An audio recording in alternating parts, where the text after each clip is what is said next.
إنا نحن نزلنا ذكرا يقينا مكا نزل کړی دا قرآن وإنا له لحافظون او یقینا مکا د حفاظت کوونکي یو تحریفنا او تبدیلنا شیطانانو دا عن مقابله الناس خلق مقابله نشي کولای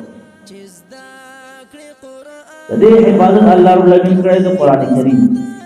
حفاظت په علماء سره کړی دی کنه الله رب العالمین په خپل طرف دی څنګه چې دغه شان سره لای نه حفاظت په علماء سره کړی دی په هر وخت کې الله علماء حق را بل کوي څو تحریف کوي څو تبديل کوي دا وایي جواب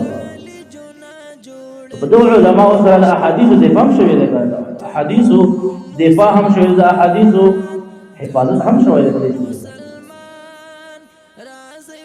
ذکر قرآن کریم وحی دا وحی بدو قسمانه وحی خفی دا وحی جلی دوارو حفاظت اللہ رب العالمین کڑائی نو دا دوارو حفاظت اللہ کڑائی پا ذریع علماء دیملا چی ذکر قرآن کریم دے قرآن کریم صرف الفاظ ونم نرے چی کول اللہ کلا دا الفاظ و حفاظت کڑائی دے و معنی حفاظت نرے کڑائی نا اللہ رب العالمین هم د قرآن کریم د الفاظ حفاظت کړی او هم د معنا حفاظت کړی او معنا او مقصد چې دی محمد رسول الله لتبین بیان ډول حفاظت شوی ان نحن نزلنا ذکر و انا له لحافظون هارون رشید بادشاہ به په هر کال باندې علما جمع کول او ناس یو مغه کول اصلا مختلف علماء به خبره کول نو یو کال باندې په دې مجلس د خپل جامعه چول يهودي هم راغله هغه د ځان مدهن کړه او خبره وکړلې د دعوت پر اسلام چې اسلام قبول کو او ډېر توفیق دې بل څه دي هغه چې د پلان نکلا نه پریدا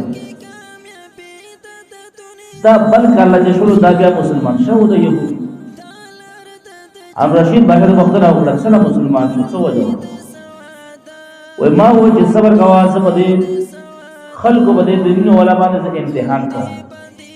وې تورات نو لیکلو په ډېر کلی شکل کې او ډېر بهترین شکل کې ختم ختمي مډره مزیدار هم جوړ کړل رنگونه هم کې وکړو او سره سره تحریف به کې هم الفاظ کې بدل مخ کې ورسره يهودو مدرسې نه شیوړلو مدرسې يهودو لا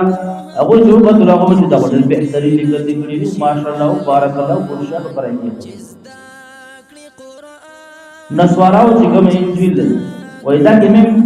دا مې خپل خط باندې ولې کړو الفاظ به ګډوډ کړل الفاظ مې بدل نسواراو له شیوړلو هغه چې دا په کار کړای دی اکل الله خیر ته خدمت کړی ځان دې کړهول دي دا وکه دې کړل بخښو بخښه پلاس دې کړی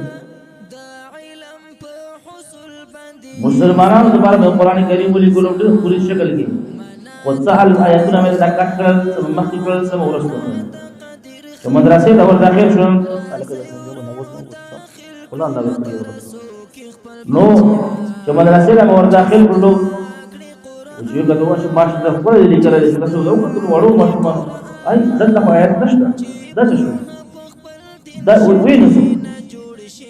وما باندې سره باندې باب جاری کول ما صبر وکړو ما دې امتحان کول به دینو باندې زجیم د ټول باندې امتحان وکړو او تاسو کې پاس ورته اسلام قبول اسلامي قبول و ان له حافظون الله حفاظت کړی دی کتاب خپل دین شتري نه جوړ شي عالم